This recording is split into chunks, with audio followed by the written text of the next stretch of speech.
Amis internautes, bonjour, bonjour, bonsoir, on en a absolument rien à foutre, on est sur Internet. Donc sur Internet, le temps n'existe pas.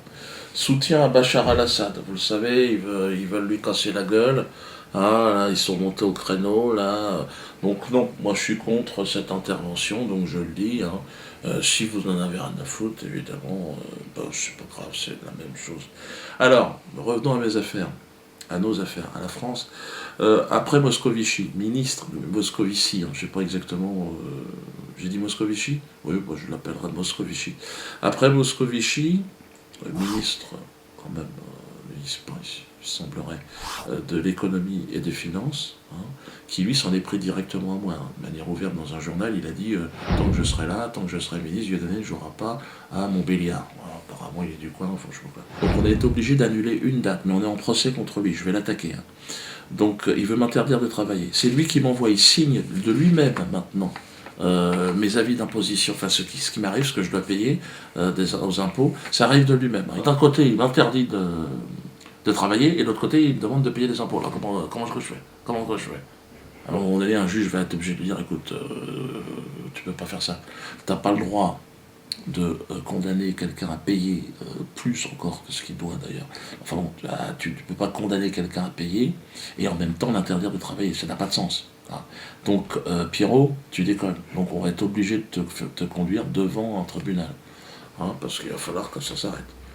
Ah, bon, tout ça dans la bonne humeur. C'est mieux que de te donner une fessée, parce que ce que tu mériterais, je le sais, c'est une petite fessée. Hein, une petite fessée comme ça, hop, on te retire le truc, tac, tac, tac, sur tes deux petites miquettes, et puis peut-être que tu vas réfléchir. Bref, Moscovici, vous l'avez compris, il m'en veut, mais au gouvernement, c'est pas le seul. On a Manuel Valls qui s'y met maintenant. Manuel Valls, l'actuel ministre de l'Intérieur. Il est certes sur la liste, le 41e ministre de la Ve République, il va certainement dégager assez vite, on l'aura oublié comme les autres d'ailleurs. Si je vous demande de me citer un ministre de l'Intérieur sur les 41, de me donner. Il y en a. Sarkozy, toutes les fois, t'en as un. Jox, tu te rappelles un truc, mais. Et encore, moi je m'intéresse, mais j'imagine, la France, je sais qu'il y a des gens qui ne le connaissent même pas.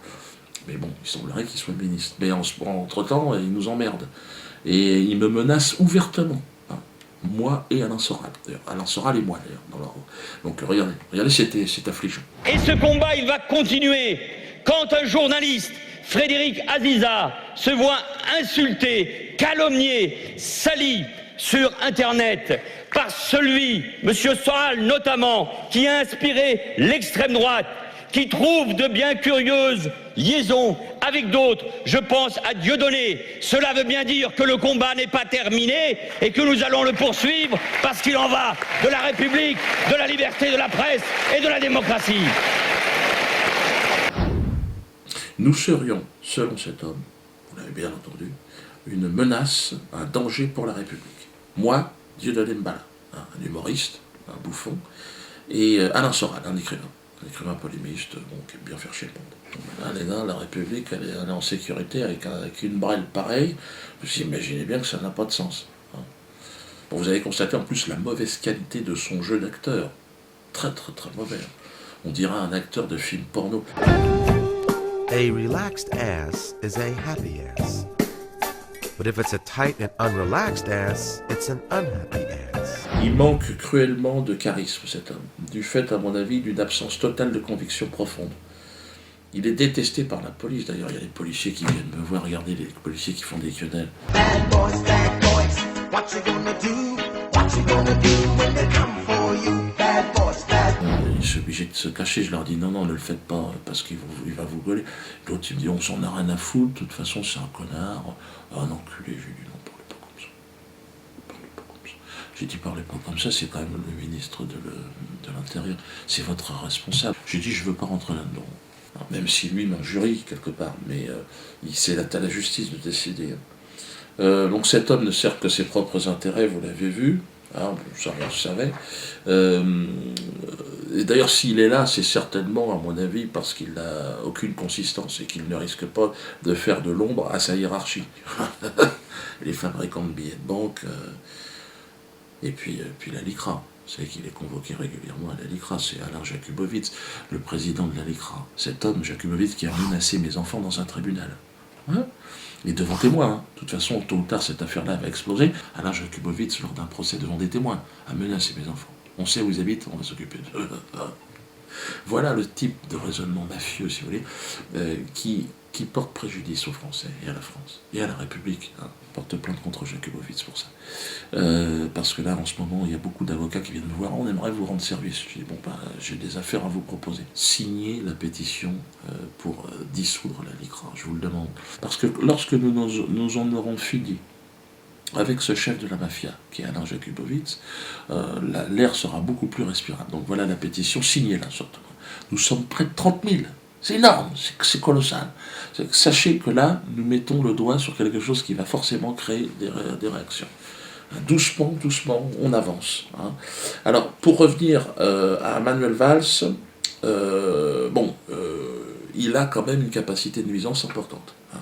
Même si elle est limitée dans le temps, il est là que pour quelques années, il va certainement disparaître, certainement dégagé avec l'eau du bain, comme on dit, hein, pour ne pas dire l'eau des chiottes. Mais ce petit soldat israélien, veule et docile, tente en plus de nous jouer les gros bras. Vous avez vu cet air de Mussolini, mais bon, Mussolini, moitié trisomique, moitié on ne sait pas. Regardez ce qu'il fait. Et ce combat, il va continuer. Quand un journaliste, Frédéric Aziza, se voit insulté, calomnié, sali sur Internet par celui, M. Soral notamment, qui a inspiré l'extrême droite, qui trouve de bien curieuses liaisons avec d'autres, je pense à Dieudonné. Cela veut bien dire que le combat n'est pas terminé et que nous allons le poursuivre parce qu'il en va de la République, de la liberté de la presse et de la démocratie. Toujours à se plaindre hein, pour la démocratie, qui veut sauver la démocratie. Il aurait une mission, ce serait de lui d'instaurer une démocratie. Mais quel est l'abruti qui peut encore croire que nous sommes en démocratie, mon pauvre ami ? Nous sommes dans un système où le mensonge est roi. Souvenez-vous, il y a un an. Le changement, c'est maintenant. Le changement, c'est maintenant. Le changement, c'est maintenant. Non, mais j'avais été prémonitoire. Hein. Une dans ta gueule, une dans ton cul. Voilà ce qui s'est passé, et voilà où on en est. Tu vois, la double quenelle, on se l'est pris, on se l'est mangé. Et aujourd'hui, ils parlent de liberté d'expression en me fermant la gueule. Oui, il faut leur fermer la gueule pour la liberté d'expression. Mensonge. Ce gouvernement de mercenaires qui s'apprête d'ailleurs à faire la guerre, carrément. Vous imaginez des mecs comme ça, comme François Hollande, Fabius, l'homme du sang contaminé, qui nous dit que Bachar al-Assad ne mériterait pas de vivre. J'ai dit à mes interlocuteurs que quand on entend ça, et je suis conscient de la force de ce que je suis en train de dire, M. Bachar al-Assad ne mériterait pas d'être sur la terre. Parce que c'est une opération de destruction d'un peuple qui est en train d'accomplir. Maintenant, on veut aller se battre contre la Syrie, et l'Irak et la Côte d'Ivoire, et la Libye. Là, on a laissé un terrain de boule là-bas. Je le dis tout de suite. Hein.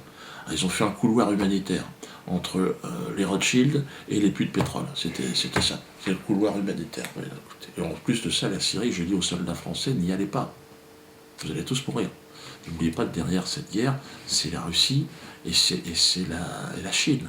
Autant vous dire que la France, même si on a inventé le bilboquet, à un moment donné, il faut savoir ce qu'on vaut.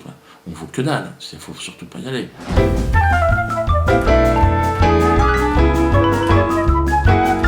On prend pour des cons. On vous envoie vous faire buter, vous revenez égorgé dans des boîtes en bois.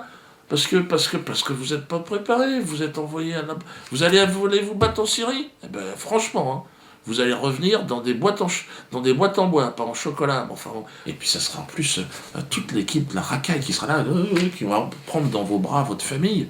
Oh putain. Franchement, t'imagines toi, tu crèves et tu te dis putain il va y avoir Moscovici qui va prendre ma. En plus t'as vu qu'il aime les gamines l'autre. Hein.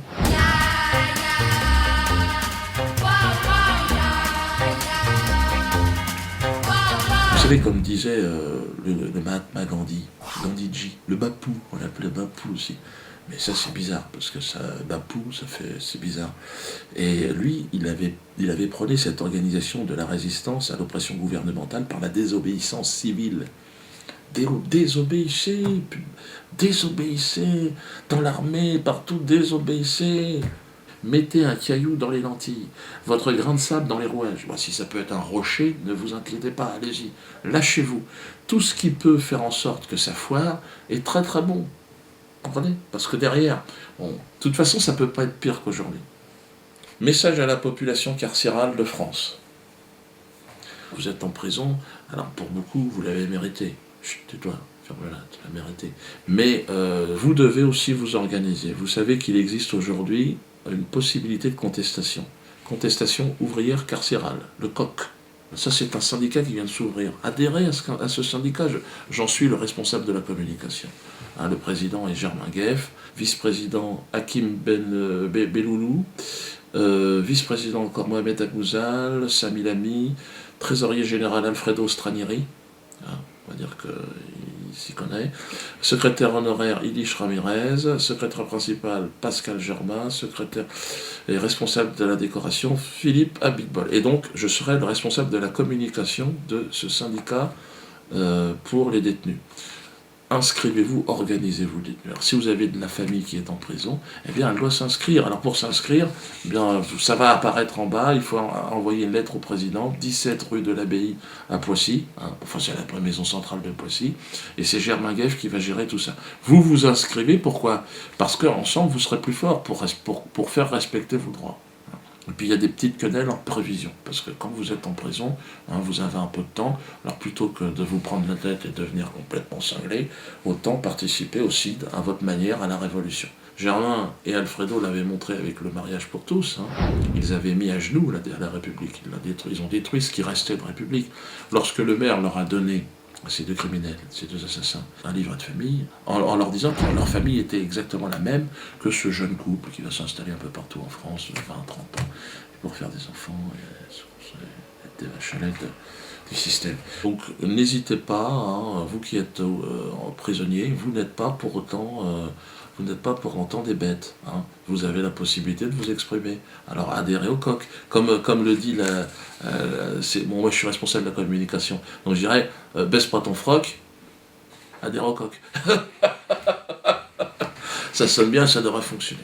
Donc n'hésitez pas, vous envoyez votre courrier au président, hein, Germain Gueff. Vergès, vous saviez que, bon, j'ai connu Jacques Vergès, j'ai eu l'occasion de le rencontrer. Il n'a pas été mon avocat. Hein. Non, il avait un peu peur.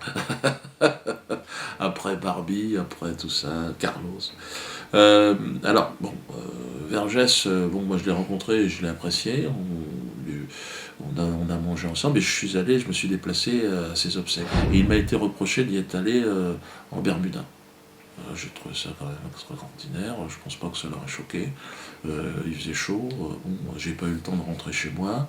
C'est Ondelat. Alors lui, il a fait toute sa carrière en essayant d'aller gratter chez les criminels et machin. L'autre, il a essayé de discuter de ça, puis de faire un billet, il te donne des leçons de morale. Comme quoi, ça lui plaît pas que je me balade en Bermuda. Mais je t'emmerde, Ondelat, si je veux. Et j'irai à tes obsèques en string. Sache-le, je t'emmerde. Non mais enfin.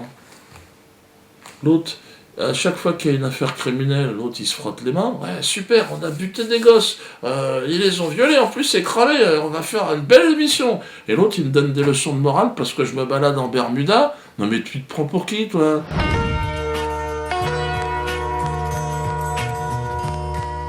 Voilà, j'en ai dit assez, je serai en tournée à Nantes. Première date de tournée. Ils mettent énormément de pression. Donc très important aussi, hein, par rapport à Moscovici et à Valls, qui veulent m'emmerder, me casser les couilles. Valls, qui est, bon, en plus d'être méchant, n'aime pas les nègres. Comment ça va? Ça va bien? Ouais. Belle image. Belle image de la ville d'Evry.